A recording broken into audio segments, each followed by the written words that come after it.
La Bible en un an. Lecture du 17 août. 1 Corinthiens, chapitre 11, versets 1 à 16. Soyez mes imitateurs, comme je le suis moi-même de Christ.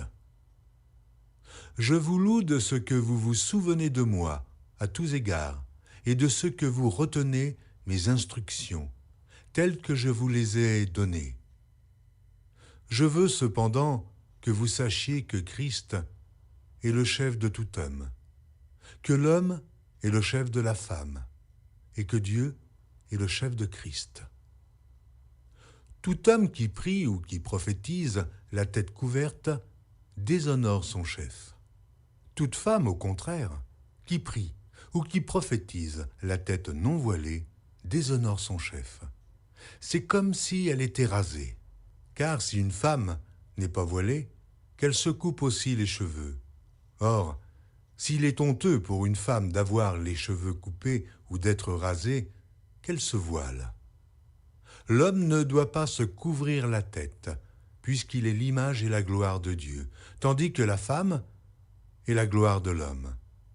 En effet, l'homme n'a pas été tiré de la femme, mais la femme a été tirée de l'homme. Et l'homme n'a pas été créé à cause de la femme, mais la femme a été créée à cause de l'homme. C'est pourquoi la femme, à cause des anges, doit avoir sur la tête une marque de l'autorité dont elle dépend. Toutefois, dans le Seigneur, la femme n'est point sans l'homme, ni l'homme sans la femme. Car de même que la femme a été tirée de l'homme, de même l'homme existe par la femme, et tout vient de Dieu. Jugez-en vous-même. Est-il convenable qu'une femme prie Dieu sans être voilée? La nature elle-même ne vous enseigne-t-elle pas que c'est une honte pour l'homme de porter de longs cheveux, mais que c'est une gloire pour la femme d'en porter, parce que la chevelure lui a été donnée comme voile. Si quelqu'un se plaît à contester, nous n'avons pas cette habitude, non plus que les églises de Dieu. Néhémie, chapitre 12, versets 27 à 47. Lors de la dédicace des murailles de Jérusalem, on appela les Lévites de tous les lieux qu'ils habitaient et on les fit venir à Jérusalem, afin de célébrer la dédicace et la fête par des louanges et par des chants, au son des cymbales, des luths et des harpes. Les fils des chantres se rassemblèrent des environs de Jérusalem, des villages des Nétophaciens, de Beth-Gilgal et du territoire de Géba et d'Azmavet, car les chantres s'étaient bâtis des villages aux alentours de Jérusalem. Les sacrificateurs et les Lévites se purifièrent, et ils purifièrent le peuple, les portes et la muraille. Je fis monter sur la muraille les chefs de Juda, et je formai 2 grands chœurs. Le premier se mit en marche du côté droit sur la muraille, vers la porte du fumier. Derrière ce chœur marchaient Osée et la moitié des chefs de Juda, Azaria, Esdras, Meshulam, Juda, Benjamin, Shemaéja et Jérémie, des fils de sacrificateurs avec des trompettes, Zacharie, fils de Jonathan, fils de Shemaéja, fils de Matania, fils de Miché, fils de Tzakur, fils d'Azaph, et ses frères, Shemaéja, Azaril, Milalaï, Gilalaï, Maaï, Nethanil, Juda et Hanani, avec les instruments de musique de David, homme de Dieu. Esdras, le scribe, était à leur tête. À la porte de la source, ils montèrent vis-à-vis d'eux les degrés de la cité de David par la montée de la muraille, au-dessus de la maison de David, jusqu'à la porte des eaux, vers l'Orient. Le second chœur se mit en marche à l'opposite. J'étais derrière lui avec l'autre moitié du peuple, sur la muraille. Passant au-dessus de la tour des fours, on alla jusqu'à la muraille large. Puis au-dessus de la porte d'Éphraïm, de la vieille porte, de la porte des poissons, de la tour de Hananil et de la tour de Méa, jusqu'à la porte des brebis. Et l'on s'arrêta à la porte de la prison. Les 2 chœurs s'arrêtèrent dans la maison de Dieu. Et nous fîmes de même, moi et les magistrats qui étaient avec moi, et les sacrificateurs Eliakim, Maazéja, Minjamin, Miché, Eljoénaï, Zacharie, Hanania, avec des trompettes, et Maazéja, Shemaéja, Éléazar, Uzi, Jokanan, Malkija, Élam et Ézer. Les chantres se firent entendre, dirigés par Jizrajja. On offrit ce jour-là de nombreux sacrifices, et on se livra aux réjouissances, car Dieu avait donné au peuple un grand sujet de joie. Les femmes et les enfants se réjouirent aussi, et les cris de joie de Jérusalem furent entendus au loin. En ce jour, on établit des hommes ayant la surveillance des chambres qui servaient de magasins pour les offrandes, les prémices et les dîmes, et on les chargea d'y recueillir du territoire des villes les portions assignées par la loi aux sacrificateurs et aux Lévites. Car Juda se réjouissait de ce que les sacrificateurs et les Lévites étaient à leur poste, observant tout ce qui concernait le service de Dieu et des purifications. Les chantres et les portiers remplissaient aussi leurs fonctions selon l'ordre de David et de Salomon, son fils. Car autrefois, du temps de David et d'Asaph, il y avait des chefs de chantres et des chants de louanges et d'actions de grâce en l'honneur de Dieu. Tout Israël, au temps de Zorobabel et de Néhémie, donna les portions des chantres et des portiers, jour après jour. On donna aux Lévites les choses consacrées, et les Lévites donnèrent aux fils d'Aaron les choses consacrées. Néhémie, chapitre 13. Dans ce temps, on lut en présence du peuple dans le livre de Moïse, et l'on y trouva écrit que l'Ammonite et le Moabite ne devraient jamais entrer dans l'assemblée de Dieu, parce qu'ils n'étaient pas venus au-devant des enfants d'Israël avec du pain et de l'eau, et parce qu'ils avaient appelé contre eux à prix d'argent Balaam pour qu'il les maudît. Mais notre Dieu changea la malédiction en bénédiction. Lorsqu'on eut entendu la loi, on sépara d'Israël tous les étrangers. Avant cela, le sacrificateur Eliashib, établi dans les chambres de la maison de notre Dieu, et parent de Tobija, avait disposé pour lui une grande chambre où l'on mettait auparavant les offrandes, l'encens, les ustensiles, la dîme du blé, du mou et de l'huile, ce qui était ordonné pour les Lévites, les chantres et les portiers, et ce qui était prélevé pour les sacrificateurs. Je n'étais point à Jérusalem quand tout cela eut lieu, car j'étais retourné auprès du roi la 32e année d'Artaxercès, roi de Babylone. À la fin de l'année, j'obtins du roi la permission de revenir à Jérusalem, et je m'aperçus du mal qu'avait fait Eliashib en disposant une chambre pour Tobija dans les parvis de la maison de Dieu. J'en éprouvai un vif déplaisir, et je jetai hors de la chambre à tous les objets qui appartenaient à Tobija. J'ordonnai qu'on purifiât les chambres, et j'y replaçai les ustensiles de la maison de Dieu, les offrandes et l'encens. J'appris aussi que les portions des Lévites n'avaient point été livrées, et que les Lévites et les chantres chargés du service s'étaient enfuis chacun dans son territoire. Je fis des réprimandes aux magistrats, et je dis, « Pourquoi la maison de Dieu a-t-elle été abandonnée ?» Et je rassemblai les Lévites et les chantres, et je les remis à leur poste. Alors tout Juda apporta dans les magasins la dîme du blé, du mou et de l'huile.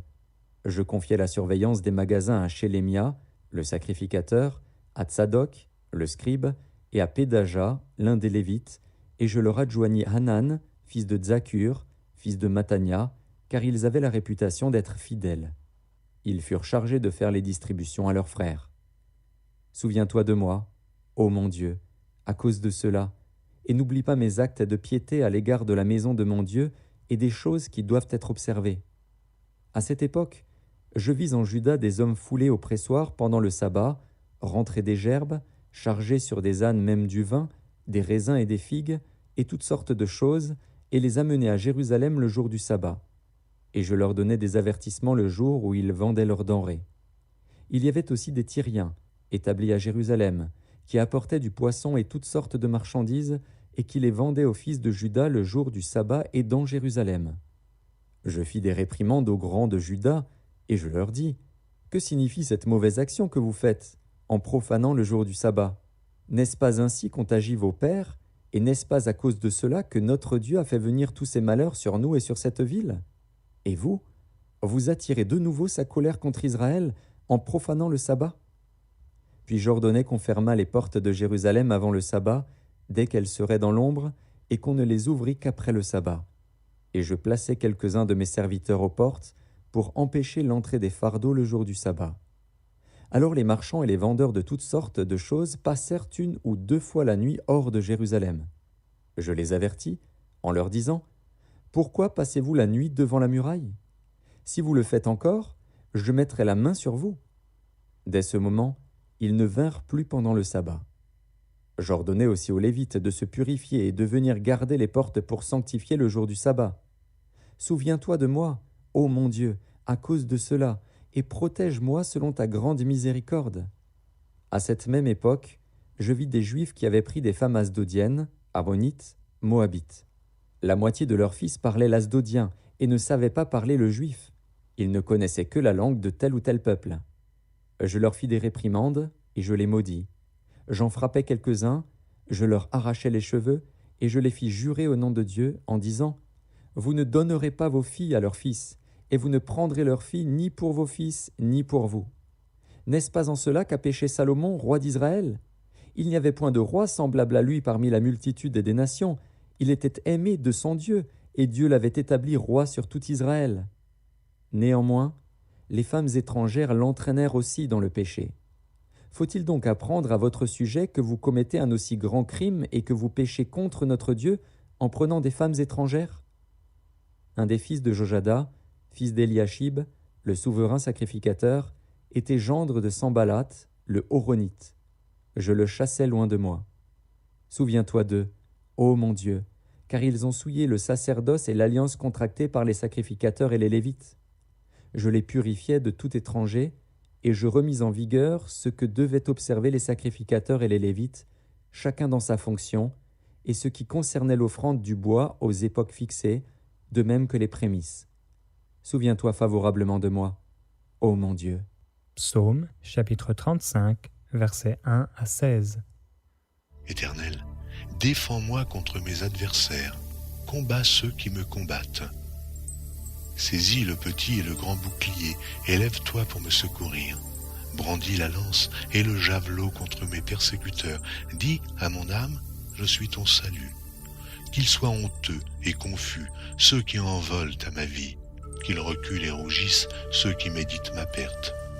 Qu'ils soient comme la balle emportée par le vent, et que l'ange de l'Éternel les chasse. Que leur route soit ténébreuse et glissante, et que l'ange de l'Éternel les poursuive. Car sans cause ils m'ont tendu leur filet sur une fosse, sans cause ils l'ont creusé pour m'ôter la vie.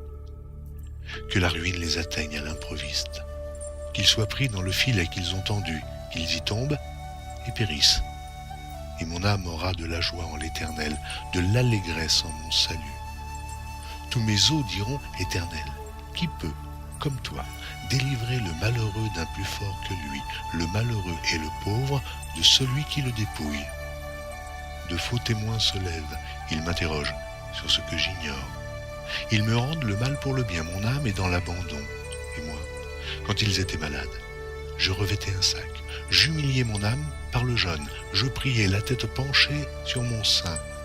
Comme pour un ami, pour un frère, je me traînais lentement. Comme pour le deuil d'une mère, je me courbais avec tristesse. Puis, quand je chancelle, ils se réjouissent et s'assemblent. Ils s'assemblent à mon insu pour m'outrager. Ils me déchirent sans relâche. Avec les impies, les parasites moqueurs, ils grincent des dents contre moi. Proverbes, chapitre 21, versets 17 et 18. Celui qui aime la joie reste dans l'indigence. Celui qui aime le vin et l'huile ne s'enrichit pas. Le méchant sert de rançon pour le juste, et le perfide pour les hommes droits.